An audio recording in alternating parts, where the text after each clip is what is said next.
Hello everyone. आज मैं Heights and distances का प्रॉब्लम कराने वाला हूँ। तो चलिए स्टार्ट करते हैं। Height and distances exercise 9.1 NCERT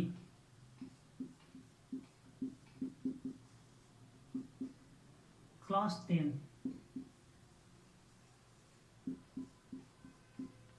NCERT का क्लास 10th का एक्सरसाइज 9.1 का प्रॉब्लम मैं कराने वाला हूँ। तो चलिए देखिए प्रॉब्लम।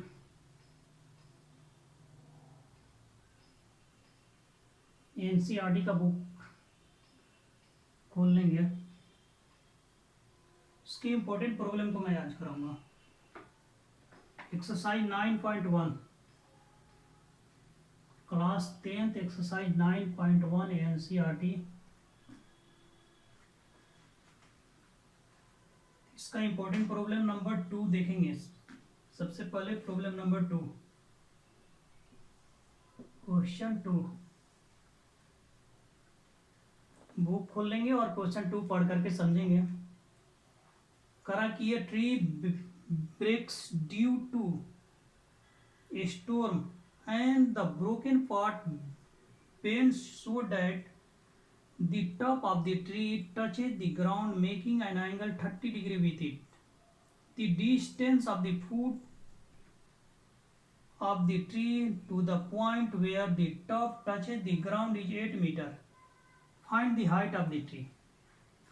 देखिए प्रॉब्लम दिया हुआ है कि कोई ट्री है और वो ब्रेक होकर के ग्राउंड पर बेंड होकर के टच कर जा रहा। तो सपोज कर लिया जाए ये ओरिजिनल ट्री है।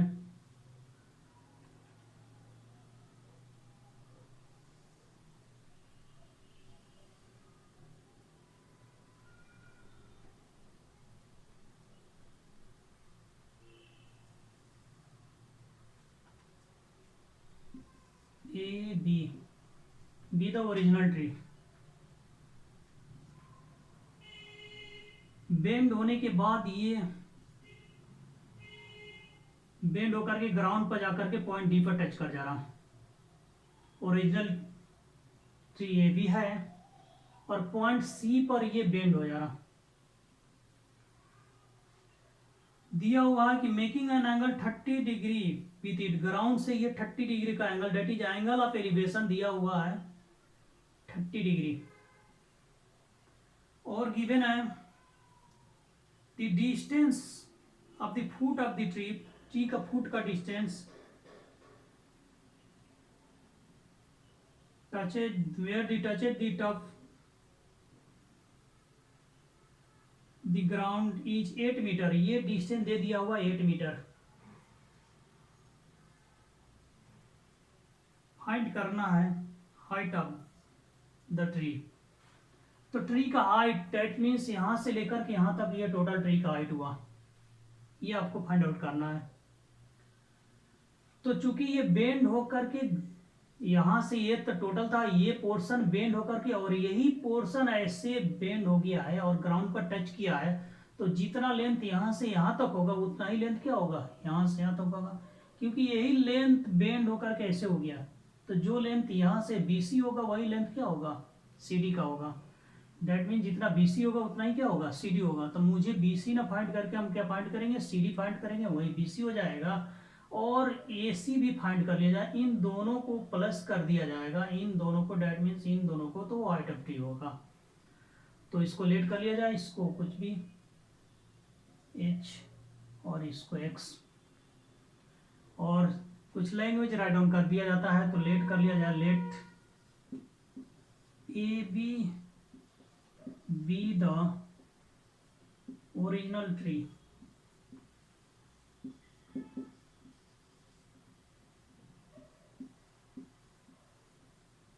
ए बी द हाइट ऑफ लिख दीजिए, या बी द ओरिजिनल ट्री लिख दीजिए, ठीक ही है लिख दिया। तो after getting bent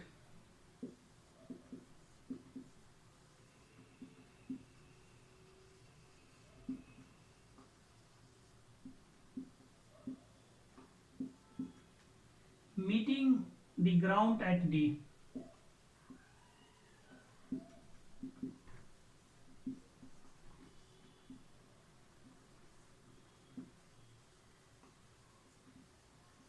at point D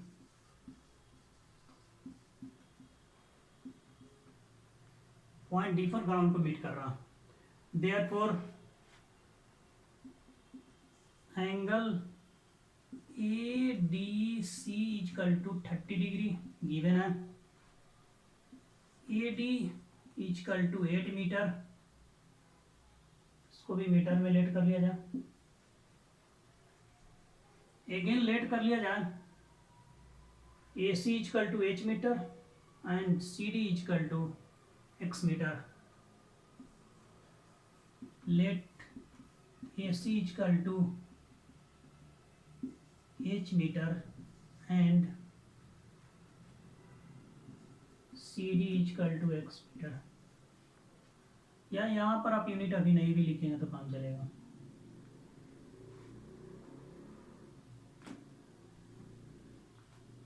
उसके बाद देखिए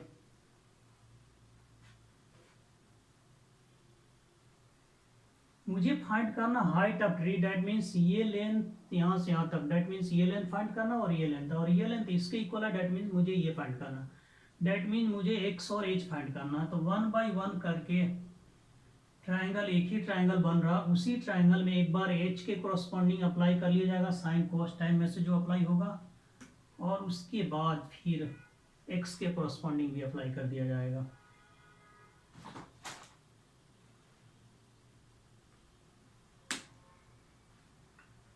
तो देखिए in triangle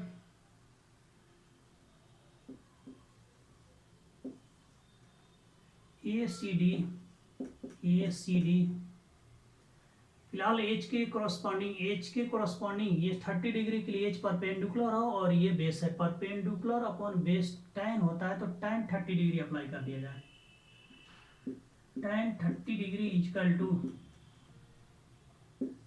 A C upon A D, tan 30 degree का वैल्यू 1/√3 होता है, वो राइट डाउन कर दिया जाए। ए सी को आपने एच लेट किया है तो एच अपॉन 8, यहाँ से एच मिल गया, this implies H is equal to cross multiplication करेंगे, ये यहाँ आ जाएगा, तो 8/√3 ये मीटर, ये हो गया फर्स्ट। फिर इसके लिए अब ये दिस और दिस को, ये बेस अपॉन ये हाइपोटेनस होगा इस 30 के कोरस्पॉन्डिंग, तो आप बेस अपॉन इसको भी अप्लाई कर सकते हैं, चाहे इसको लेकर के भी, तो बेस अपॉन हाइपोटेनस करेंगे तो cos 30 अप्लाई करना पड़ेगा, और एच मिल चुका, अगर एच को यूज करेंगे तो sin 30 अप्लाई करना होगा। यहाँ के बाद देखेंगे उसी ट्राइंगल में again in triangle A C D में ही cos 30 degree is equal to base upon hypotenuse A D upon C D, A D upon C D.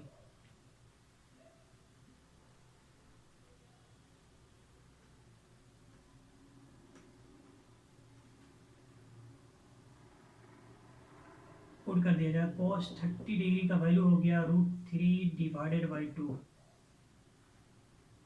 Is equal to A D का वैल्यू है 8, सी डी है x, cross multiplication कर दीजिए, तो this implies √3x this into this और this into this is equal to this into this 8 into 2 16, यहाँ से x मिल गया, x equal to 16 divided by √3 metre.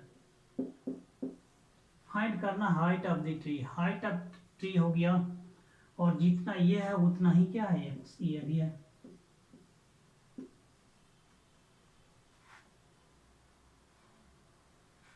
तो height of the tree that means x plus h, ये हो गया second, first तो हो ही चुका था, फर्स्ट और सेकंड से दोनों को प्लस कर दिया जाए, देयरफॉर ऑफ द ट्री, इसको मिटा दिया जाए।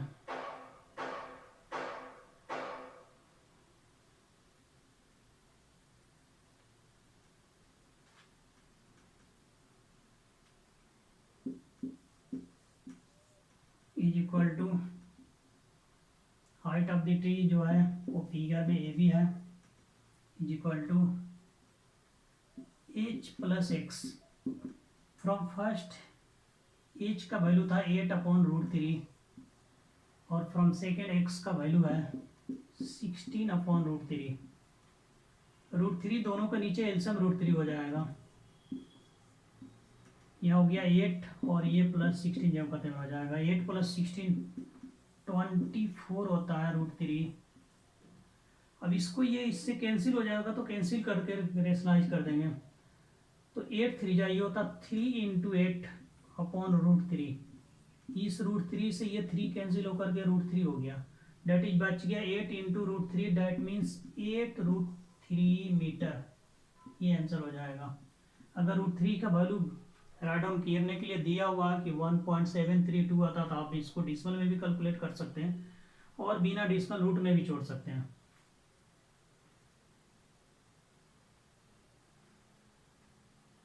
राइट डाउन करेंगे यहाँ तक।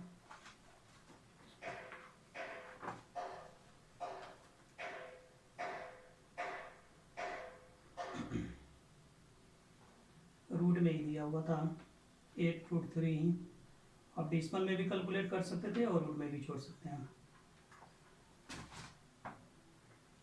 राइट डाउन करेंगे।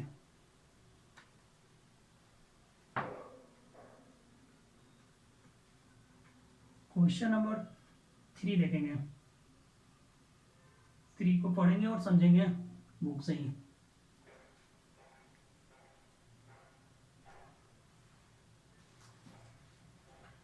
चलिए 3 में पढ़ता हूँ।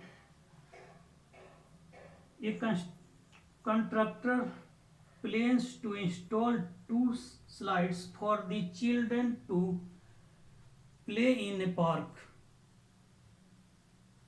For the children below the age of 5 years, she prefers to have a slide whose top is at a height of 1.5 meter and is inclined at an angle of 30 degrees to the ground. Whereas for elder children, she wants to have a slip side at a height of 3 meter and inclined at an angle of 60 degrees to the ground.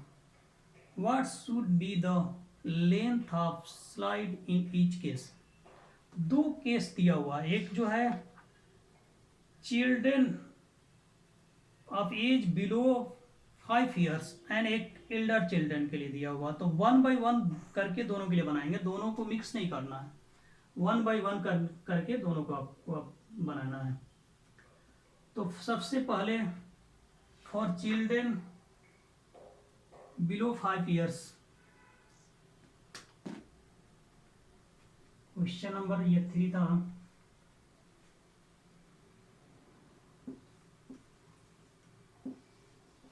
For the children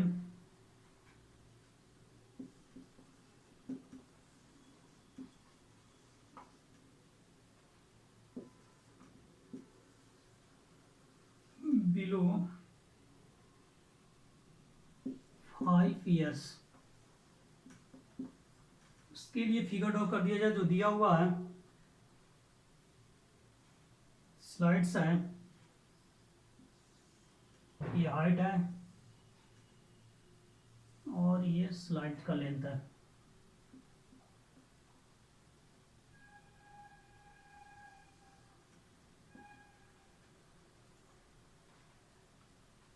ABC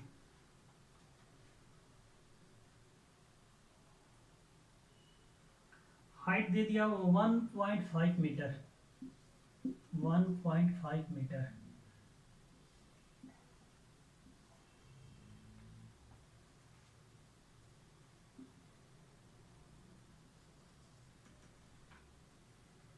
angle of elevation दिया हुआ है 30 degree. इस case में ये जो angle है 30 degree. Find out करना है length of slide that is BC। तो लेट कर लिया जाए AB with the height of slide and BC with the length of slide in this case. Let AB be the height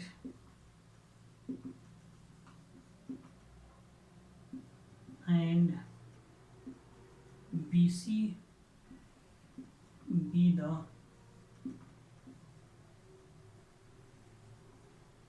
length of slide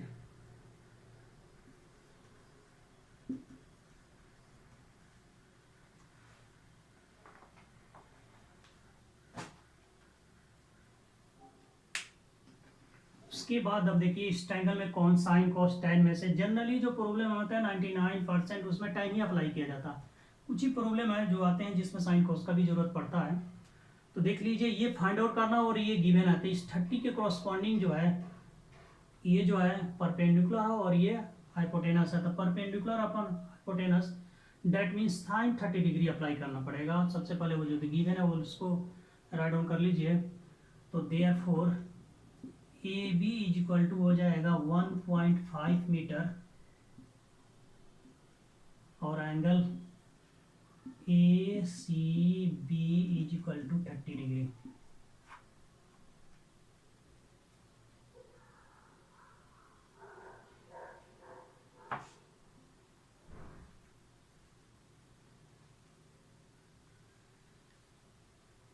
उसके बाद apply कर दिया जाए sine 30 degree.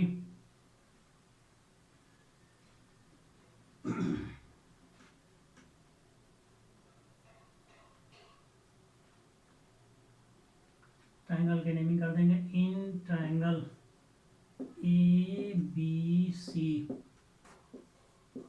Sign 30 degree is equal to perpendicular that means AB upon hypotenuse that means BC। Sine 30 degree का value होता है 1/2 write down कर दिया जाए। BC फाइंड आउट करना है जो कहते हैं जाएगा AB है 1.5 BC upon BC। Cross multiplication करेंगे 1 इंटू BC, BC हो गया और ये हो गया 2 इंटू दिस 2 इंटू 1.5 को करेंगे 15 या 30 डिजिटल में चला गया। ये आ जाएगा 3 मीटर।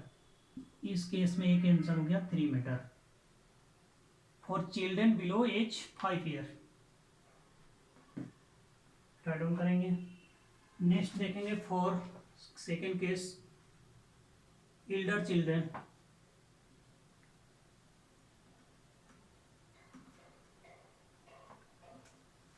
फिगर यही रह जाएगा बस उसमें वैल्यू चेंज हो जाएगा। तो देखिए फॉर एल्डर चिल्ड्रन क्या क्या दिया हुआ है।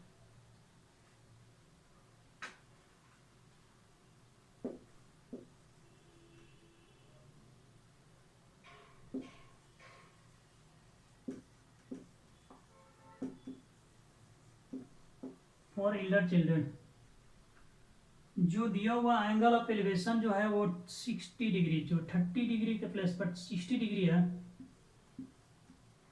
फाइंड आउट इस बार भी वही बिजी ही करना है और हाइट इस बार 1.5 मीटर ना होकर के को दोबारा फिगर बनाना होगा। ये जो है 3 मीटर, इसका फिगर आपको अलग से ये बनाना है और ये चेक फिलहाल हाइट BC ही करना है, इसलिए ये perpendicular upon hypotenuse that means sine 60 degree apply कर दिया जाए। तो from triangle ABC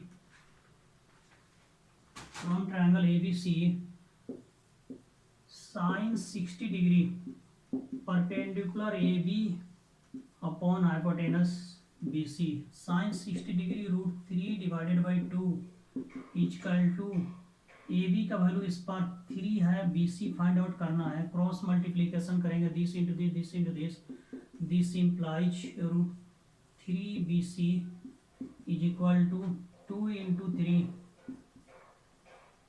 this implies BC is equal to 2 × 3 divided by √3। ये √3 से ये 3 कैंसिल होकर के √3 बन गया, डेट मीन्स ये बन गया 2√3 metre. 2√3 metre, this is the answer. इस केस में ये आंसर हो जाएगा। तो दो आंसर हो जाएगा, एक आया था 3 मीटर और एक आ गया 2√3 मीटर। अगर फाइनली अगर एक साथ भी आंसर लिख सकते हैं या दोनों जगह लिख ही चुके हैं, तो अगर फाइनल एक साथ आंसर लिखेंगे तो इस तरह से लिख देंगे।